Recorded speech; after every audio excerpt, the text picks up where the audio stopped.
Your Honor, Please, I didn't mean for any of this to happen. You must believe me. belief does not change the facts. This court finds you guilty as charged. Have you ever walked past a place that felt harmless in daylight, but suddenly seemed frightening when the sun went down? A space that looked ordinary, yet whispered that something dangerous lived in the shadows. What if that danger wasn't hiding in a dark alley at all, but inside the heart of someone you trusted your whole life? What if the warmest smile in your family was quietly masking a storm, powerful enough to destroy everyone around her? In this story, we begin far from city chaos or crime-ridden streets. Instead, we step into a peaceful suburban block where people waved from their porches, children rode bicycles freely, and everyone believed safety was guaranteed simply because they all knew each other. But like a red-lit alleyway glowing at the end of a quiet street, a warning that most ignore, this neighborhood carried a secret no one was prepared to face. On a normal winter afternoon, in a house with curtains drawn and a driveway neatly swept, something unthinkable was unfolding behind closed doors. A young mother, kind, soft-spoken, respected by her students, had just stepped inside with her two daughters, unaware that someone she loved and trusted was waiting inside with a level of rage and desperation that no one could have predicted. This wasn't a stranger, not a masked intruder, not a late-night burglar slipping through a window. This was a grandmother, the woman who baked cookies, attended school recitals, and hugged her granddaughters as if nothing mattered more in the world. What if love can twist into obsession, and obsession into something far deadlier? Because that's exactly what happened on this quiet street. A story so shocking that even seasoned detectives struggled to comprehend it. And as we begin this journey, remember, danger doesn't always announce itself with footsteps in the dark alley.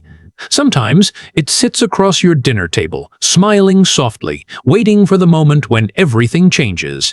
But what exactly happened inside that house? And what pushed a grandmother past the point of no return? What the first officers found inside that quiet home didn't match the peaceful picture the neighborhood had always painted, and it certainly didn't match the idea of a loving grandmother waiting with fresh-baked cookies. Instead, the moment they stepped through the doorway, they were met with a silence so heavy it felt alive. A silence that clung to the walls as if trying to hide the truth from them. The living room lights were still on, the girls' backpacks lay by the couch, and the faint smell of afternoon snacks lingered in the air. Signs of a normal day suddenly interrupted by a violence none of them expected to see in such a gentle home. Officers followed a narrow trail of confusion, a chair knocked over, a child's drawing torn on the floor, and a faint smear of blood on a wall that looked almost out of place in such a tidy space. But it was when they entered the next room that the illusion shattered entirely. A young mother, who minutes earlier had walked in with her daughters expecting a routine evening, was found lifeless. Her final moments marked by fear and a desperate attempt to protect her children. Not far from her were the two little girls, still wearing their small school shoes, their world ended by someone they trusted more than anyone in the world. The responding officers, many of whom had handled difficult calls throughout their careers, later admitted they had to step outside for a moment to regain their composure. The brutality was overwhelming, the betrayal unimaginable, and the lack of forced entry confirmed a horrifying truth. Whoever had done this didn't break in. They were already inside. And as the detectives examined the home more closely, one detail stood out. The grandmother sitting on the porch, calm, quiet, and oddly composed, claiming she had just arrived. But nothing about the scene matched her story, and detectives knew immediately that something was terribly wrong. So who was really inside the house before the family came home? And why did this grandmother's calmness disturb the detectives so deeply? When officers approached her on the porch, she played the role flawlessly. Trembling slightly, eyes lowered, wrapped in a blanket as if the cold evening air had caught her unprepared. She told them she had just stopped by to visit her grandchildren, only to find the unthinkable inside. Most people would see a grieving grandmother. But detectives aren't trained to see what everyone else sees. They look at what doesn't match, what feels out of place, what the average person's mind tries to overlook. And from the very beginning, something about her calmness clashed with the brutality inside that home. Her breathing was steady, her words rehearsed, her face strangely untouched by the kind of shock any normal person would collapse under. Even stranger, she kept repeating the same lines, as if she needed to anchor herself to a script. "I just arrived. I just wanted to drop off cookies. I don't understand who would do this." Yet detectives noticed every subtle detail. Her clothes were too clean, except for a few tiny spots. She said she picked up while checking for pulses. Her hands trembled, but her voice didn't, and she couldn't maintain eye contact for more than a second, especially when asked simple questions about the timeline. One officer later said, the moment he looked into her eyes, it felt like something was switched off behind them. And as the team compared her calm demeanor to the chaos inside the home, a realization began to take shape. Not enough to accuse, but enough to unsettle everyone who spoke with her. The kindly grandmother facade didn't match the crime scene, and detectives sensed a darkness she was trying to keep hidden. But what truly exposed the cracks in her story wasn't her behavior. It was a camera across the street that captured something she never expected. Detectives didn't have to wait long for the first real crack in the grandmother's carefully constructed story, because while she sat on that porch wrapped in a blanket and repeating her lines, just across the street, a small doorbell camera was quietly holding the truth she didn't want anyone to see. The homeowner, a man who worked remotely most afternoons, mentioned almost casually that his camera covered the entire front yard of the victim's home, not thinking for a second that it might become the most important piece of evidence in the entire investigation. When officers reviewed the footage, the grandmother's story began coming apart like thread slipping from a sweater. The timestamp showed her car arriving nearly an hour earlier than she claimed. Her structured, gentle voice had insisted she just walked up and found everything, but the camera told a different story. At 4:05 p.m., her car pulled into the driveway. She stepped out calmly, holding a small bag. She walked to the front door with no sense of urgency, no surprise, no panic. And then she remained inside. 10 minutes later, Melissa and her two little girls arrived from school, unaware that someone they trusted was already in their home. Detectives watched frame by frame as the grandmother's version of events unraveled. She hadn't just discovered the scene moments before, calling 911. She had been there the entire time, including during the window when the medical examiner would later confirm the murders occurred. The footage didn't show the crime, but it showed enough to dismantle her innocence. When confronted, she insisted the timestamp was wrong, then claimed she had forgotten, then said perhaps she drifted off in the car and misremembered. But each attempt to adjust her story only tightened the noose around her own credibility. The calm grandmother act was slipping, and beneath it, detectives sensed something colder, sharper, something capable of much more than lies. But if the camera exposed her lies, the next piece of evidence revealed her motive, a motive so personal, so deeply rooted, that it turned this from tragedy into something far darker. Long before detectives ever reviewed the footage, before the crime scene team finished their work, and even before neighbors realized something unimaginable had unfolded on their quiet street, people close to the family already sensed a growing tension.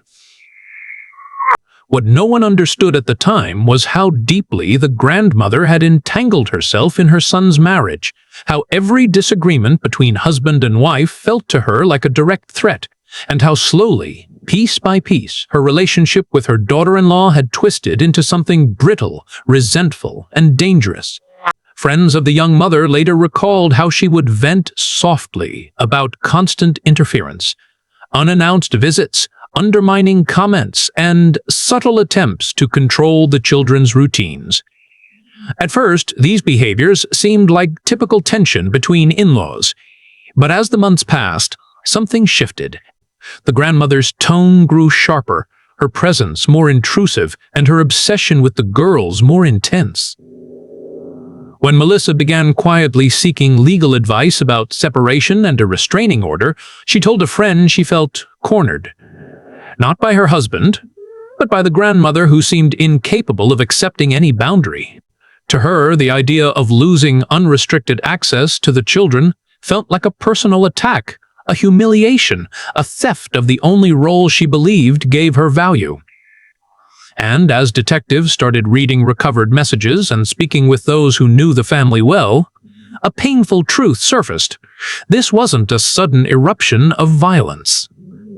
This was pressure building over time, resentment calcifying, emotions boiling until the grandmother reached a moment where she believed she had something to protect and something to punish. The motive wasn't money. It wasn't impulse. It was control slipping from her hands, and the fear of losing what she believed was hers. But if tension provided the motive, the forensic evidence would expose the horrifying reality of what happened inside that house. As detectives dug deeper into the family's private world, it became clear that the tragedy inside that house didn't erupt suddenly like an unexpected storm. It had been growing, festering, quietly swelling beneath the surface for months, maybe even years, until the pressure finally exploded. What investigators began uncovering now was not just evidence, but a pattern of emotional fault lines that ran through the Mitchell home like cracks waiting for the final shake. Friends of Melissa described her as kind but increasingly tense in the weeks before her death, a woman carrying a weight she couldn't put down. Text messages retrieved from her phone showed conversations with her sister, her coworkers, her closest friends, each message forming a mosaic of fear wrapped inside polite words. She wasn't just frustrated, she was scared. The grandmother, Cameron, had grown more intrusive, more forceful, more unpredictable, as the marriage between Derek and Melissa began to crumble. Arguments behind closed doors, uncomfortable silences at family dinners, unexpected visits where Cameron criticized Melissa's parenting while smiling through clenched teeth. Each detail now revealed how deeply personal the conflict had become, and as detectives interviewed neighbors, they kept hearing the same thing: tension, raised voices, confrontations that seemed too intense for innocent misunderstandings. But what troubled investigators the most wasn't the arguments. It was the timing. Every spike in conflict lined up perfectly with the grandmother discovering something new about the divorce, the custody discussions, or the restraining order Melissa was preparing to file.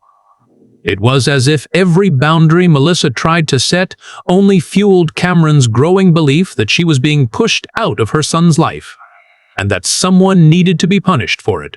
And as detectives pieced together each message, each witness statement, each digital trace, a disturbing possibility began to form. This wasn't just resentment. It was obsession, a dangerous, simmering fixation that had finally erupted the moment the family walked in that afternoon. But obsession alone doesn't prove guilt.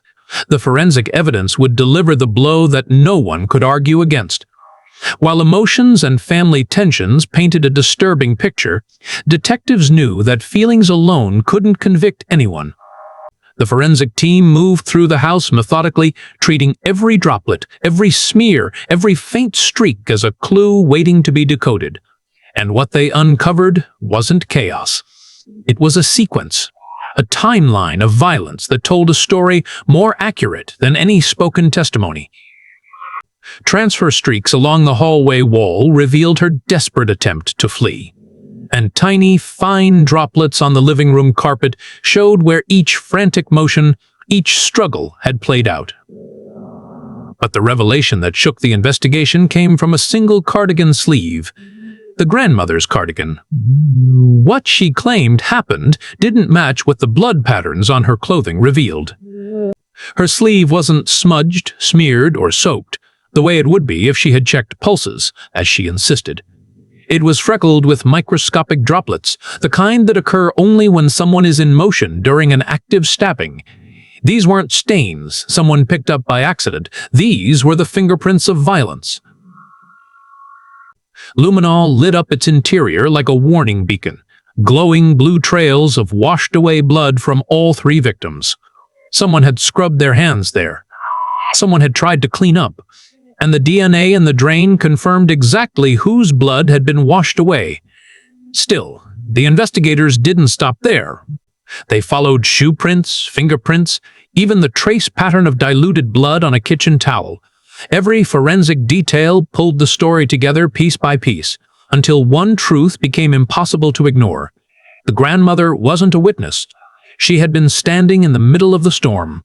But even with forensic evidence closing in, the most shocking proof came from someone who heard everything, a neighbor whose memory would destroy the last cracks of her alibi. Long before detectives ever connected the dots, someone else on that street had already sensed that something was terribly wrong that afternoon. A neighbor whose backyard fence touched the Mitchells, someone who had heard the family's daily rhythms so many times that the smallest change stood out like a scream in the silence. On that February day, she was tending to her small garden, pulling early weeds and clearing winter debris, when she heard the familiar sound of Melissa's SUV pulling into the driveway. Nothing unusual. Then came the muffled rise of voices.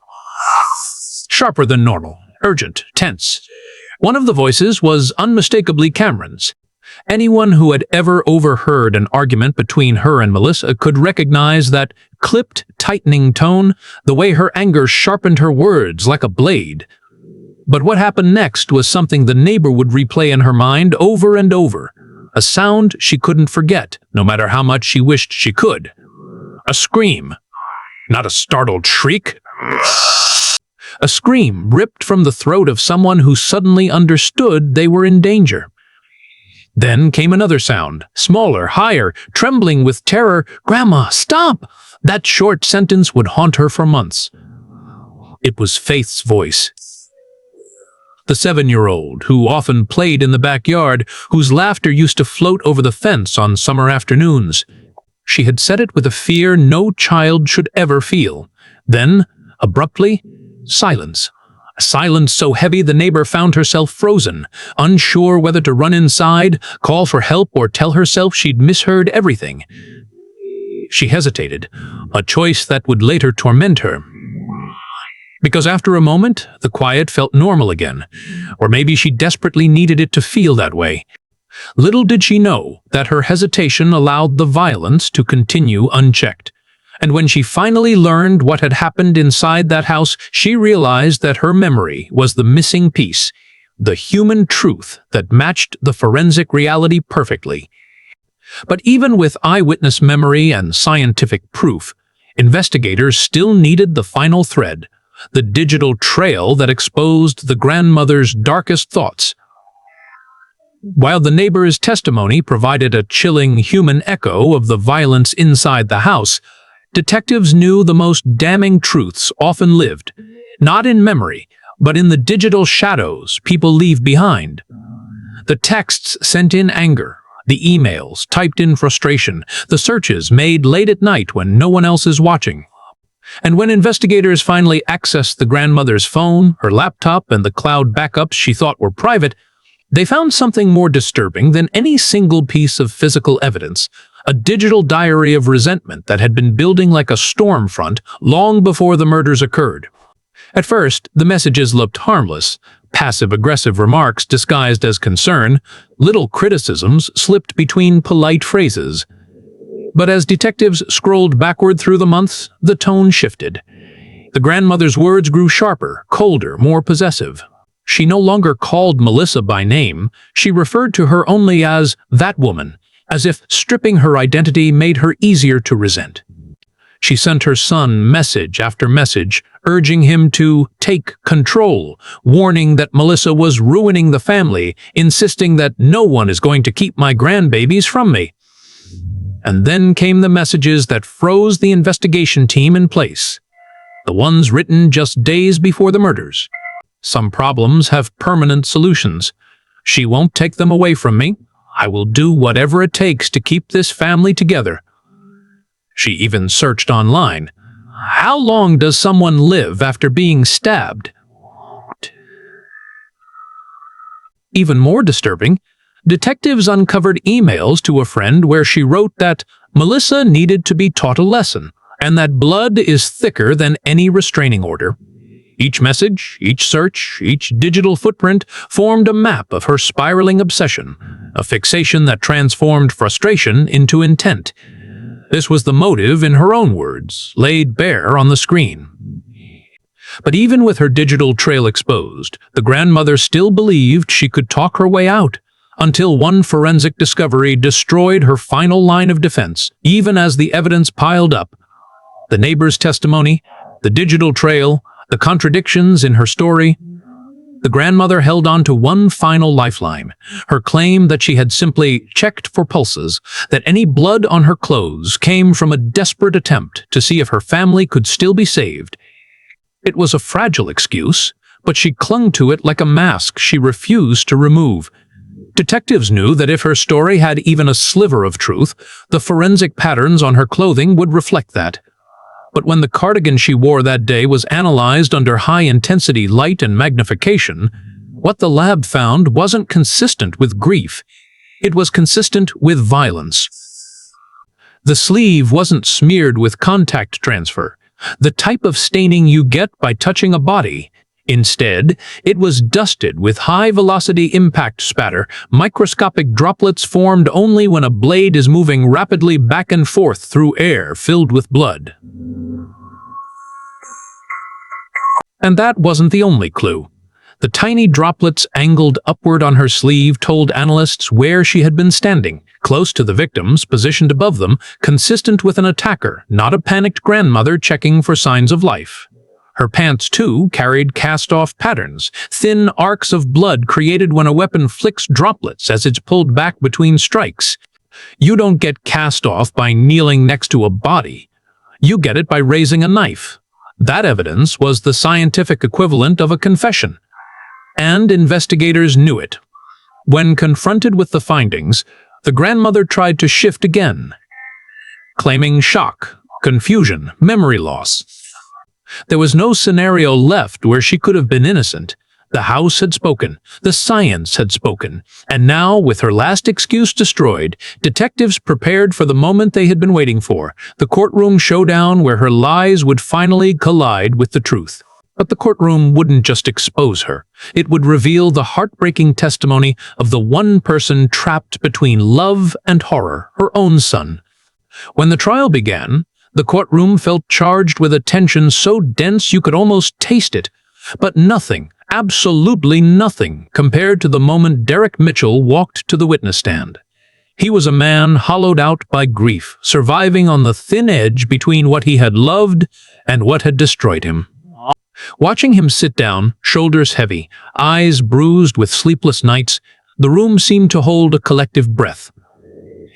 This wasn't just testimony. This was a man cracking open his own heart in front of strangers.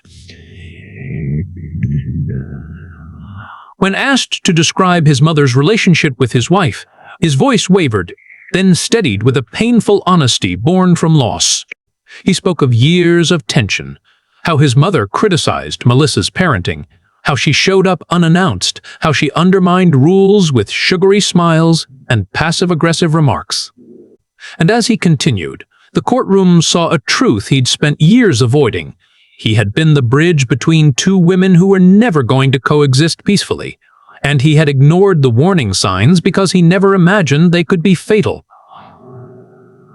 But the deeper he went, the more the image sharpened, not of a confused grandmother, but of a controlling force that tightened its grip each year. He recalled the way she reacted when Melissa mentioned boundaries, how her voice would sharpen, how her eyes hardened at the idea of losing access to the girls. Then came the moment that cracked him completely, describing the day detectives told him his wife and daughters were gone. His voice broke as he whispered, "I failed them." And the courtroom fell silent, crushed by the weight of a son blaming himself for a storm he never knew how to stop. His testimony wasn't just evidence, it was grief turned into truth, a truth that shattered any remaining doubt about the grandmother's growing darkness in the months leading to that fatal day. But as devastating as his testimony was, The next voices would reveal even deeper fears.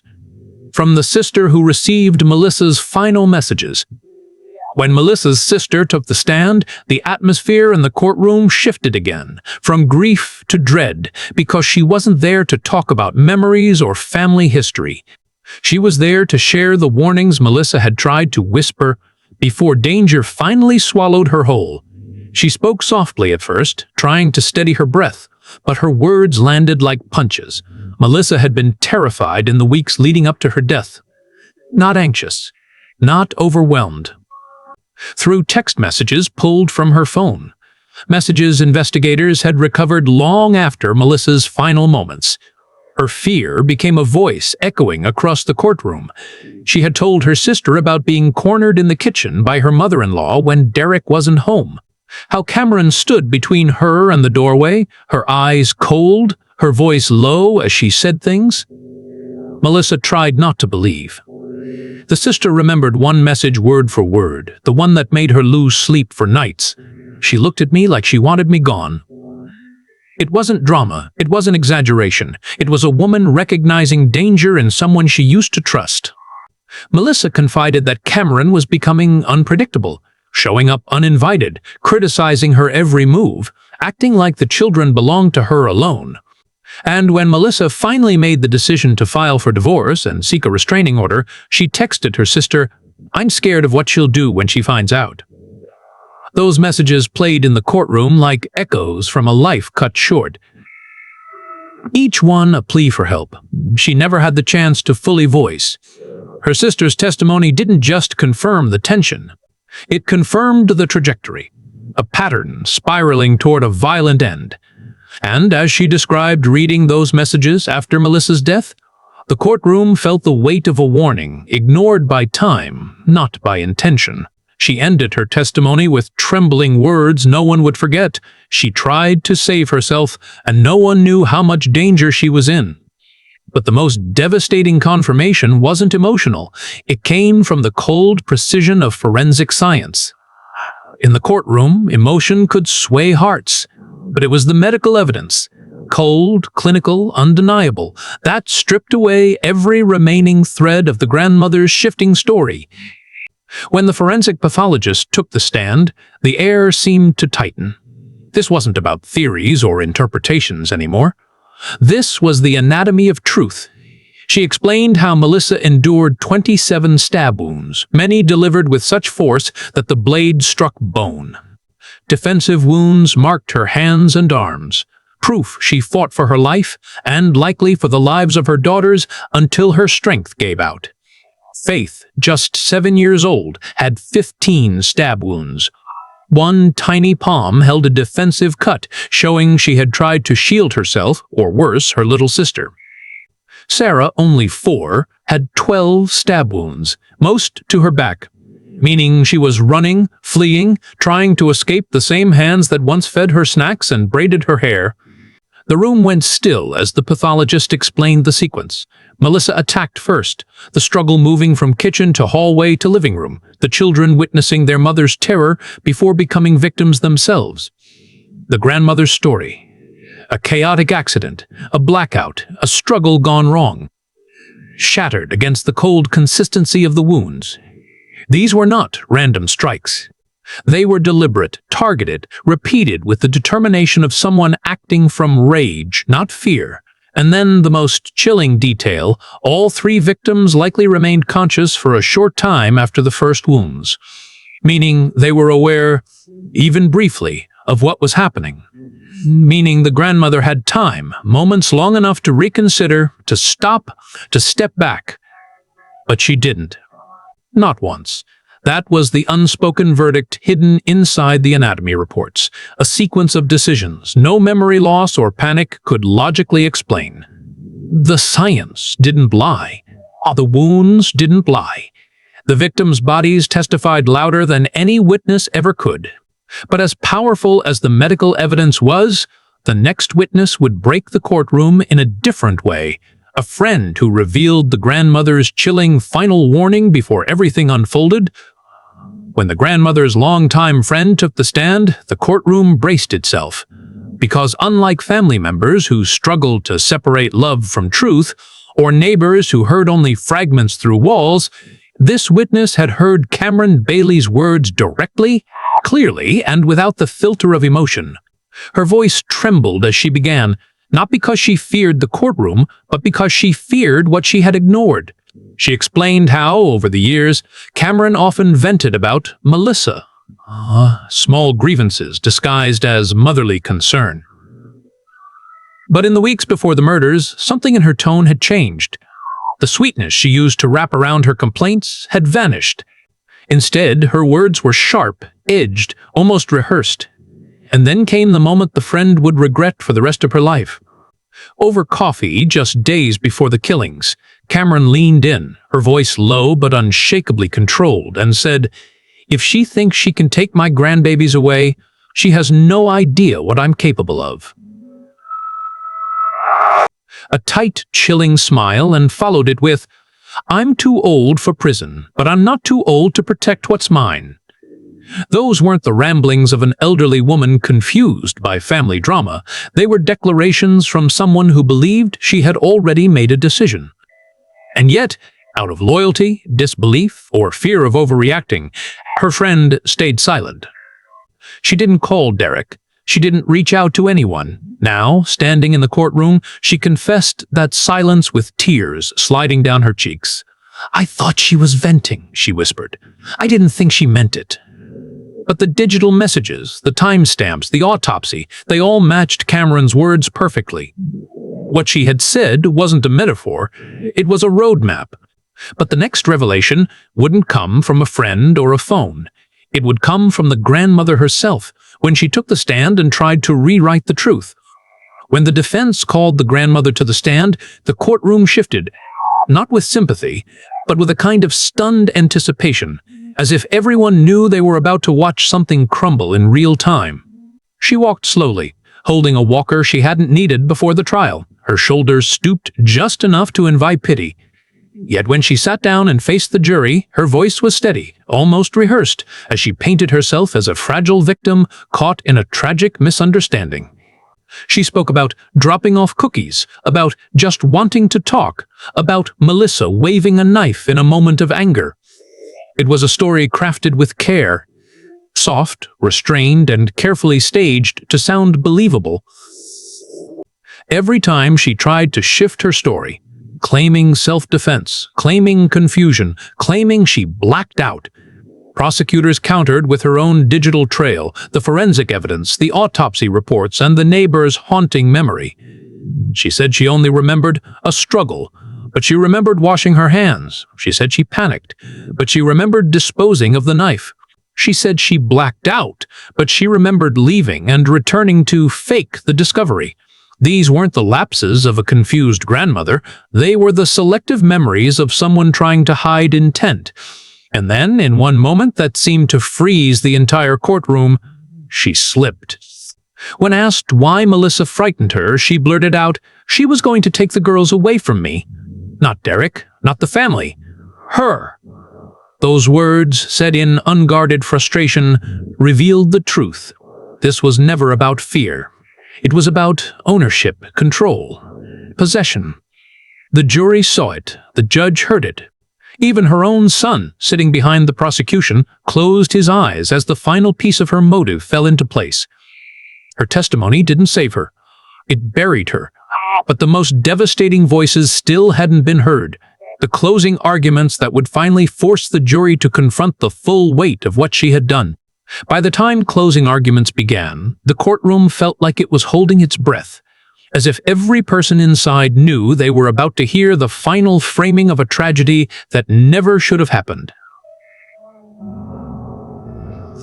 The prosecutor walked slowly toward the jury, not raising his voice, not dramatizing his words, but speaking with the calm certainty of someone who knew the truth had already revealed itself. He laid out the timeline with surgical precision, the digital threats, the earlier arrival time, the forensic patterns on her sleeves, the neighbor's desperate memory of Faith pleading, "Grandma, stop!" and the chilling slip in her own testimony where she admitted what she feared most wasn't danger, but losing control of the children. He didn't shout. He didn't need to. Every fact he presented felt like another brick placed on a foundation the grandmother herself had built. Then he posed one question that hung in the room like smoke. If this was confusion, why didn't she run for help? Why did she wash her hands? Silence. They painted her as a woman whose world was collapsing, someone whose mind had slipped, someone who acted not out of malice but out of fear. But their argument fell flat against the mountain of evidence. The jury didn't see confusion. They saw calculation. They saw planning. They saw a woman who stayed inside that home long enough to decide who lived and who died. When the defense attorney finished, he looked defeated, not because he lacked skill, but because even he knew the facts told a different story. As the judge instructed the jury and the room emptied for deliberation, Derek sat motionless, hands clasped, as if bracing himself for a verdict that would hurt no matter what. Every minute felt like a knife twisting deeper into the heart of a family already shattered. And when the jury finally returned, their expressions said everything before a single word was spoken. But the verdict was only the beginning, because the next phase would determine whether this grandmother would ever walk free again or face the ultimate punishment. After the guilty verdict was announced, the courtroom didn't erupt or gasp. Instead, a deep, heavy quiet settled over everyone, the kind of silence that comes when truth finally stops running and stands still. But this trial wasn't over. Not even close. The next stage, the penalty phase, was where the jury had to decide whether this grandmother, who once braided hair and packed school lunches, would spend the rest of her life behind bars or face the death sentence printed beneath her mugshot. This wasn't just a legal process, it was an emotional reckoning. Prosecutors began by reminding the jury of the nature of the crime. 3 lives taken, each one intentionally, brutally, without hesitation. They didn't describe graphic details, they didn't need to. The images already lived inside everyone's mind. Instead, they spoke of intent, of planning, of how she had waited in that house long before the family returned home, long enough to let her anger settle into resolve. Then came the experts, psychologists who explained that this wasn't a sudden break, not a moment of confusion, but a long, simmering obsession that finally ignited. They described the narcissistic traits, the possessiveness, the belief that Melissa was an obstacle rather than a human being. Defense attorneys pushed back with everything they had left. They argued age, frailty, mental decline. They pleaded that executing an elderly woman would not bring the victims back. They painted her as someone lost inside her own mind. But every plea fell against the unshakable wall of evidence. The deliberate actions, the cleanup attempts, the calculated lies, the cold rationality behind her digital messages. As each witness stepped down and each argument was made, the jury remained stone-faced, processing not just facts, but the gravity of the choice placed in their hands. And through it all, Derek sat frozen, a man forced to watch justice weigh the life of the person who gave him life against the memory of the family she took from him. But the most heartbreaking moment of the penalty phase was still to come, when Derek himself stood up to speak, torn between love for his mother and the unbearable loss of his wife and daughters. When Derek rose to speak during the penalty phase, every person in the courtroom seemed to straighten, as if bracing for an emotional impact they knew they couldn't avoid. There he stood, a man caught between 2 worlds, 2 loyalties, 2 unbearable truths. He faced the jury with trembling hands, not because he feared them, but because he was about to speak a sentence no son should ever have to form. The woman who raised him was the same woman who destroyed everything he loved. His voice cracked as he described Melissa, the gentle steadiness she brought into his life, the way she softened the rough edges of their marriage, the way she loved their daughters with a warmth Cameron had always envied. He spoke of Faith's curiosity, her drawings on the refrigerator, the way she used to run into his arms when he came home from work. He spoke of little Sarah, her giggles, her messy hair, the way she insisted on carrying a pink blanket everywhere. Then he shifted, painfully, to the woman sitting at the defense table. His mother. Instead, he spoke about confusion, about growing up believing she was fiercely protective, not realizing that her protectiveness had curdled into possessiveness long before he ever recognized the signs. He confessed that he didn't know if she deserved to live or die, only that he would live forever with the guilt of not seeing the danger within his own family. Every word he spoke was a wound, reopening, bleeding into the courtroom. And though he never explicitly asked for mercy and never demanded punishment, his anguish became the rawest evidence of all, proof that the violence hadn't just taken 3 lives. It had shattered every remaining piece of what once was a family. Derek's pain had not swayed the jury one way or another, but it had reminded them what was truly at stake.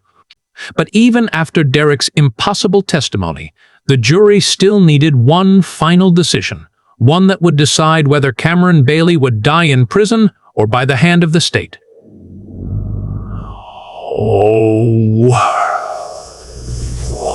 The door closed behind them, sealing away the outside world, leaving them alone with stacks of evidence, photographs no human should ever have to study, and the emotional echoes of testimony that still lingered in the room like ghosts.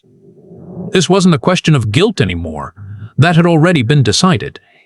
Now the jurors had to weigh the unimaginable, whether a 70-year-old woman should spend the rest of her life behind bars or be sentenced to death for the massacre she committed. Some jurors argued quietly that age shouldn't soften responsibility when the crime was this brutal. Others murmured about morality, the discomfort of sentencing an elderly woman to die, the haunting question of whether justice should mirror vengeance.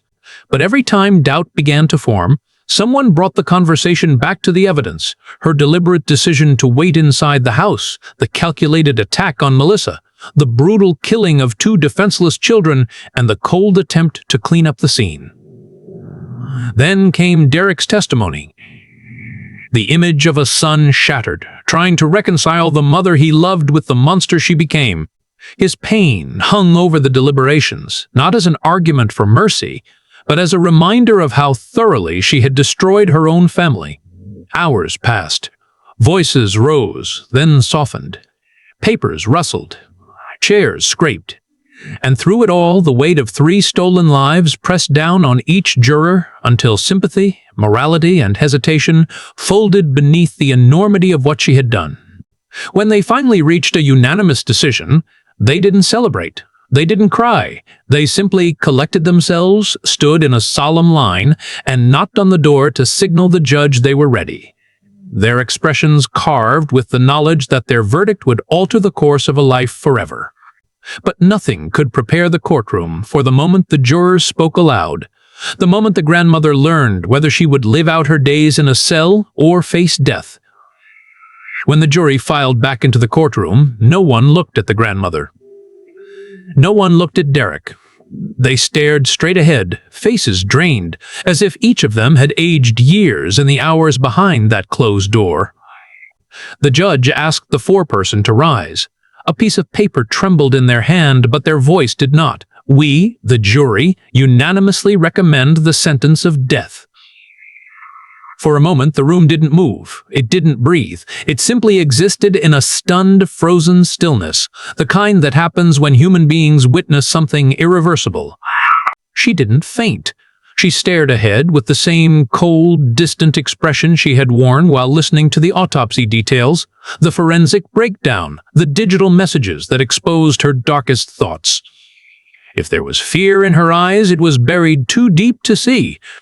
Derek, however, collapsed into his hands, not out of surprise. He had known this was coming, but out of the unbearable weight of finality. The woman who raised him, who tucked him into bed, who kissed scraped knees and folded laundry, was now legally condemned to die for killing the wife and children he adored. The prosecutor remained still, respectful, not triumphant. The defense attorney placed a gentle hand on the grandmother's shoulder, though even he seemed unsure whether the gesture provided comfort or simply filled the silence. Reporters scribbled notes furiously. Court officers stood straighter, sensing the gravity of the moment. The judge thanked the jury for their service, but even his voice wavered as he added that the law left him no choice but to affirm their recommendation. And then, slowly, the grandmother was led away, shackles clinking softly, echoing against the walls like fading punctuation to a story drenched in betrayal and loss. But even as she disappeared behind the heavy courtroom doors, one question still lingered in the minds of everyone watching. Would she finally admit why she did it? Because in the days that followed, the grandmother broke her silence. And what she confessed left the investigators shaken all over again. In the days after the sentencing, when the courtroom lights dimmed and the reporters moved on to new stories, investigators were left with one final task: transporting the grandmother to the state correctional facility where she would await her fate. It was during this transition, away from the public eye and the heavy machinery of the trial, that something unexpected happened, something the detectives would never forget. As they walked her through the transfer wing, shackles clicking softly with every step, she suddenly asked to speak to the lead detective. Her voice, usually soft and measured, carried a strange calm. She wasn't trembling. Ooh. She wasn't confused. She wasn't emotional. She simply said she wanted to clear the air. They brought her into a small interview room. No cameras, no jury, no audience. And for the first time, the mask slipped entirely. She admitted what everyone already knew, but the way she said it left a chill that lingered long after she was removed from the room. She didn't try to justify the murders with fear or confusion. She didn't claim self-defense or blackouts or panic. Instead, she confessed that she targeted Melissa first because she was taking my family away. Her voice remained eerily controlled as she explained that after attacking Melissa, she couldn't leave the children behind because they would grow up believing she was a monster.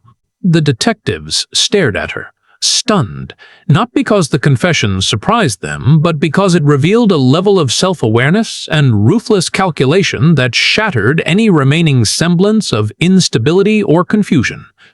She even admitted returning to the house after trying to stage the scene incorrectly the first time.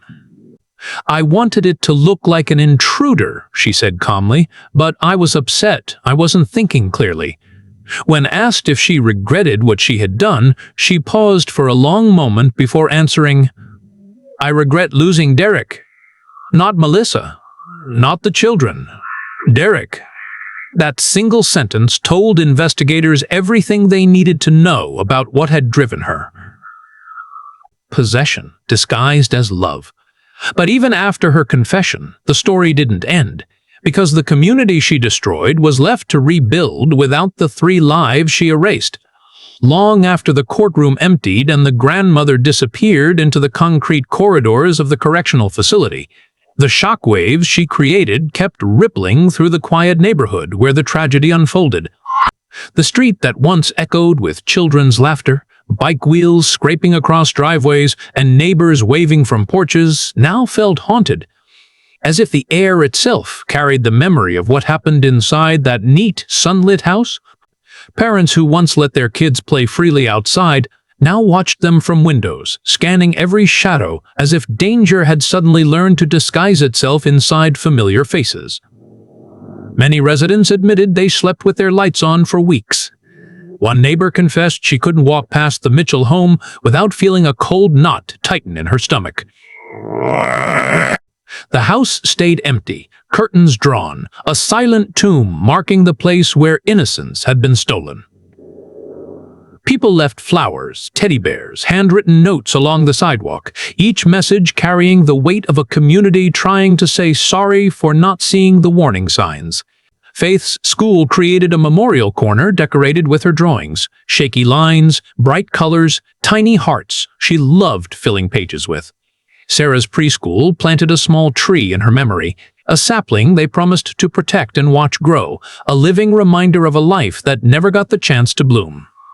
At Melissa's workplace, teachers gathered in the staff room to share stories about her kindness, her patience, her quiet strength. Every place she had touched carried a small piece of grief. Community meetings were held, where neighbors whispered about how something so terrible could have happened right beside them. They questioned if they had missed something, if they should have noticed the tension, the arguments, the subtle fear flickering in Melissa's voice. And in the middle of all this mourning, one truth became painfully clear. Evil doesn't always come from the outside. Sometimes it grows inside the very people we trust the most. But while the community struggled to heal, one person still had to face the aftermath alone. The father who lost everything in a single afternoon. For Derek Mitchell, grief didn't hit all at once. It seeped into him slowly, hour by hour, like a tide that refused to recede, pulling him deeper into a darkness he never imagined he'd have to face. In the first weeks after the murders, he moved through life like a man walking underwater. Everything around him distorted, muffled, impossibly heavy. He returned to the home he once shared with Melissa and the girls, but every room felt like a wound. Their shoes still sat by the door. Their toothbrushes still leaned against the bathroom sink. Their drawings remained pinned to the refrigerator, frozen snapshots of a childhood that ended far too soon. He couldn't bring himself to take them down. Nights were the hardest. He would sit in the living room in silence, staring at the staircase where the girls used to race each other to bed. Sometimes he thought he heard Faith's footsteps. Sometimes he swore he heard Sarah giggling. Grief plays tricks on the mind, but Derek didn't fight it. For him, even the echoes were better than nothing. Counseling became part of his routine, not because he believed it would fix him, but because he feared what might happen if he stayed alone with his thoughts for too long. He struggled with guilt, convinced he should have seen the signs, should have protected them, should have stood between them and the woman he trusted since childhood. But every therapist, every friend, every family member told him the same thing. No one could have predicted this. The human mind isn't built to imagine a grandmother committing such horror. Still, the guilt lived in him, quiet but relentless. Eventually, Derek found a fragile purpose. Speaking at community events about the unseen warning signs of domestic conflict and hidden resentment. His voice would shake each time he mentioned Melissa's name, but he kept speaking because he believed that if he could save even one family, then maybe, somehow, the loss wouldn't be meaningless. He wasn't healed, he might never be. But he was moving, inch by inch, towards something resembling life again. But while Derek grappled with the emotional aftermath, the legal system still had one final chapter to write. The grandmother's last years behind bars. In the isolation of the correctional facility, far from the courtroom glare and the neighborhood she shattered, Cameron Bailey lived out her final years in a world stripped of everything she once fought to control. Gone were the neatly pressed cardigans, the quiet suburban routines, the illusion of being the well-meaning grandmother. Prison reduced her to a number, a uniform, and a schedule she couldn't manipulate. At first, she tried to maintain the same calm, polished demeanor she wore during the trial, but the inmates around her had no interest in facades. They didn't care about her age or the public sympathy she tried to generate. They cared only about what she had done, the lives she had taken, the children she had silenced. Many avoided her. Some glared at her. A few whispered insults as they passed her in the hallway. In a place filled with criminals, even they knew that harming children marked someone permanently. Cameron rarely spoke, except to staff when necessary. She kept to herself, eating alone, walking the yard alone, aging faster than her years as the weight of her crimes settled over her like a permanent shadow. Over time, her health declined. Her once steady hands began to tremble. She spent long stretches lying on the narrow prison cot, staring at the ceiling as though trying to rewrite the memories that haunted her. Her only visitor, and even he came rarely, torn between the memories of the mother who raised him and the horror of what she'd done. Sometimes he stayed only a few minutes. Sometimes he couldn't speak at all. Cameron, however, never asked for forgiveness. She never expressed remorse. She talked about loneliness, about boredom, about the cold, but never about Melissa, Faith, or Sarah. Not their names, not their faces, not the lives she ended. It was as if acknowledging them would mean acknowledging what she became, something she refused to face even as her world shrank to concrete walls and metal bars. And in the end, she died, much as she had lived in her final years, quietly, without confession, without redemption, without a single sign that she understood the devastation she had caused. But even after her death, one final chapter remained: the legacy of the victims and how their memory continued to shape the community they left behind. Long after the trial ended, long after Cameron Bailey's death in custody, and long after reporters stopped mentioning the case in passing headlines, the legacy of Melissa, Faith, and little Sarah lived on in ways no courtroom could ever measure. Their absence reshaped the neighborhood, their memory reshaped the community, and their story reshaped countless conversations about family violence, hidden resentment, and the dangers that sometimes grow inside the people we trust most. Schools created scholarships in the girls' names, small but meaningful tributes, meant to keep their light alive in other children's futures. Teachers remembered Melissa not as a victim, but as a woman who showed up every day with patience and kindness, even when her personal world was quietly collapsing. Her colleagues organized annual charity drives for domestic safety awareness, each event carrying her picture at the entrance as a reminder that even the strongest, kindest people can be fighting battles no one sees. The tree planted for Sarah grew taller each year, its branches stretching outward like the life she never had the chance to live. Faith's artwork, preserved by her father, was displayed at community events, bright colors and uneven crayon hearts reminding everyone that innocence is fragile, precious, and far too easy to take for granted. Derek, carrying the heaviest grief of all, eventually found a purpose in advocacy. He spoke quietly but firmly about recognizing early warning signs, about listening when people express fear, about not dismissing small threats simply because they come from someone too old, too gentle, or too familiar to seem dangerous. His voice, once broken by tragedy, became a steady reminder that healing doesn't come from forgetting. It comes from remembering, understanding, and refusing to let history repeat itself. And through all of this, the community learned something that changed them forever. Danger does not always come from strangers lurking in dark alleys. Sometimes, the darkest shadows are cast by the people standing closest to us. And as we reach the end of this story, one final question remains. What can we learn from a tragedy born inside a place that should have felt safest of all? In the end, when all the evidence has been examined, when the verdict has been read, when the reporters have moved on and the courtroom seats sit empty again, what remains is the question at the heart of this entire tragedy. How do we recognize danger when it wears a familiar face? This case wasn't about a stranger slipping into a home under the cover of darkness, nor about a masked intruder stalking a quiet neighborhood. It was about a danger that grew from inside, unnoticed, unchallenged, allowed to take root, because people assumed kindness could never transform into cruelty. Melissa trusted her husband's mother because family is supposed to mean safety. The girls trusted her because love is supposed to feel simple. Derek trusted her because she raised him. And the neighborhood trusted her because she smiled, waved, showed up at barbecues, and blended into the fabric of everyday life. But darkness doesn't always announce itself loudly. Sometimes it whispers. Sometimes it grows in someone who can no longer separate love from control, affection from possession. And that's why this case matters, not because it shocks us, but because it warns us. It warns us to pay attention to small signs, to trust our instincts even when others dismiss them, to understand that emotional tension inside families can sometimes be far more dangerous than anything found in the outside world. It reminds us that safety isn't about locking doors. It's about listening, noticing, believing people when they say they feel threatened.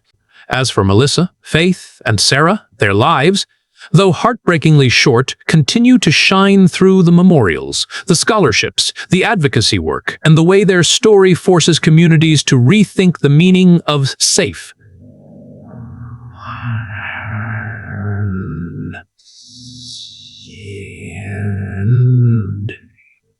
And the most important lesson of all is this: never ignore the shadows, even when they fall across familiar ground. As time moved forward and the shock of the case softened into a painful memory, something unexpected happened. The story of Melissa, Faith, and Sarah began reaching beyond their neighborhood, beyond their city, even beyond their state.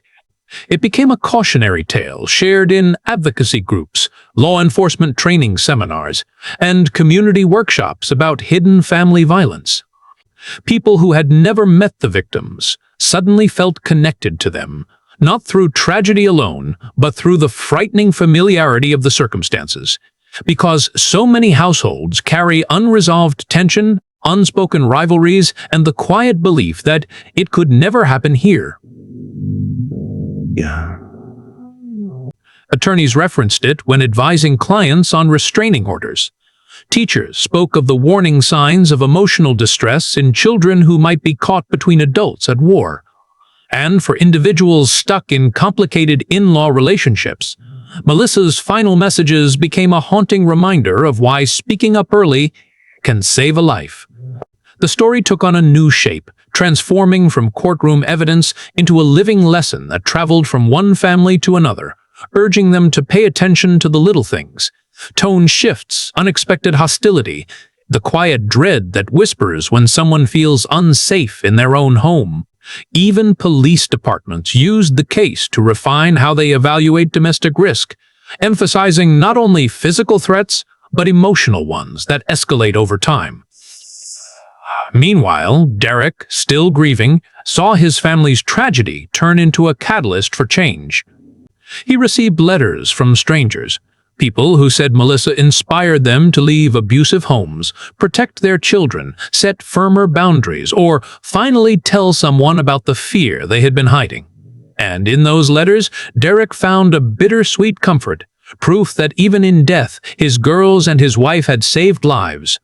Their story had become more than sorrow. It had become a warning powerful enough to change futures. But for every life touched, there was still one unavoidable truth echoing beneath the surface. Tragedies like this don't end when the verdict is read. They ripple outward, shaping everyone who hears them. Rehook. And if there's one final message this story leaves behind, it's this: danger doesn't always come from strangers. It can grow quietly inside the places we trust most.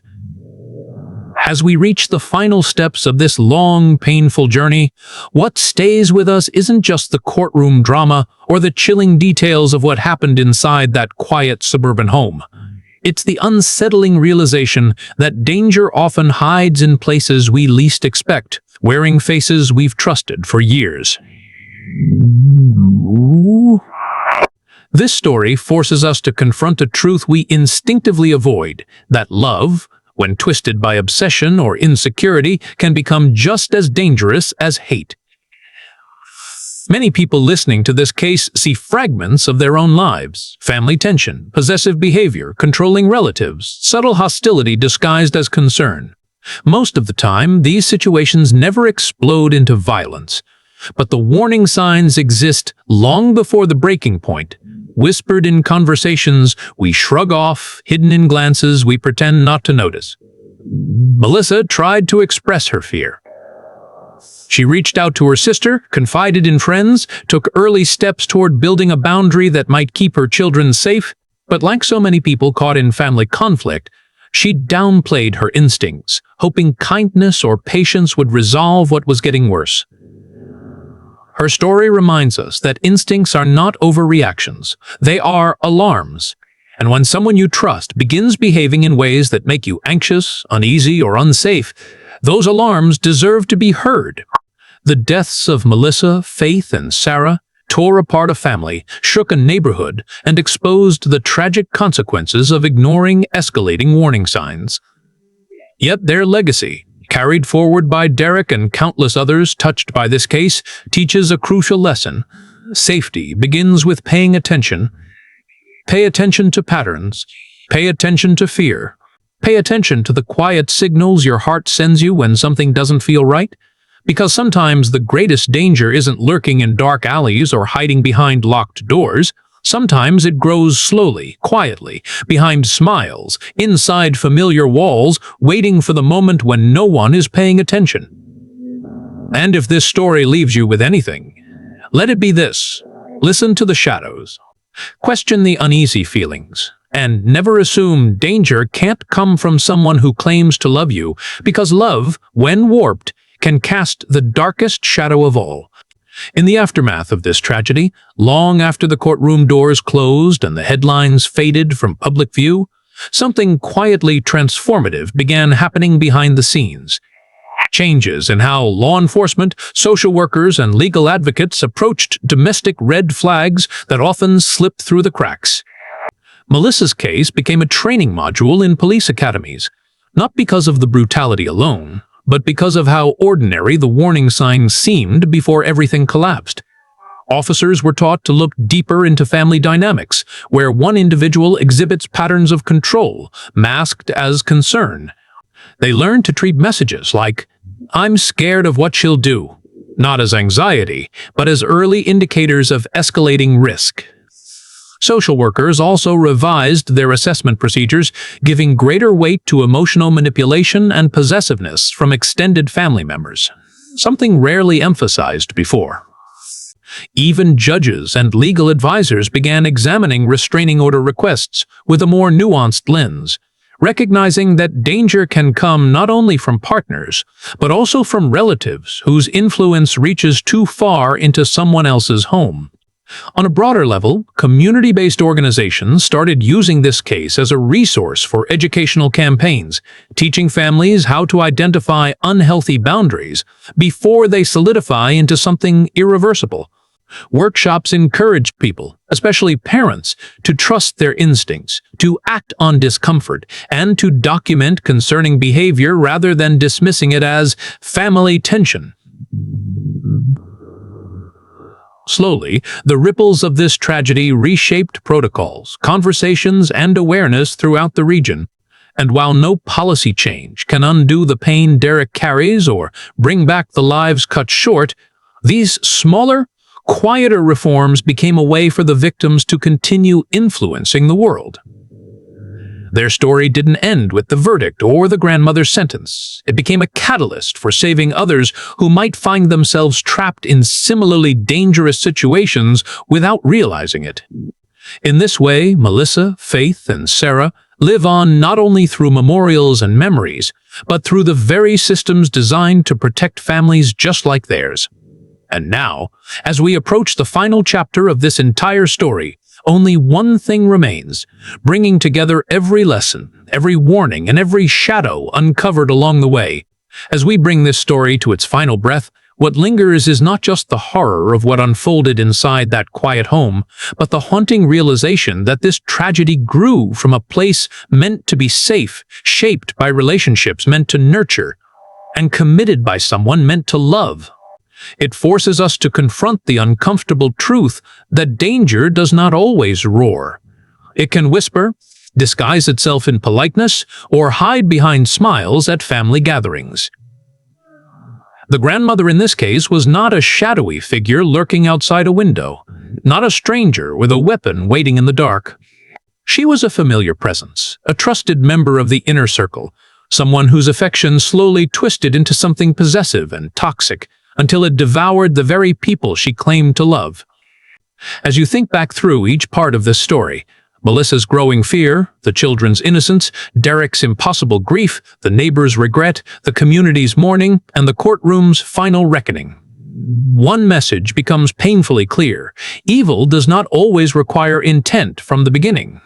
Sometimes it grows from entitlement, resentment, or a desperate need for control that warps into violence.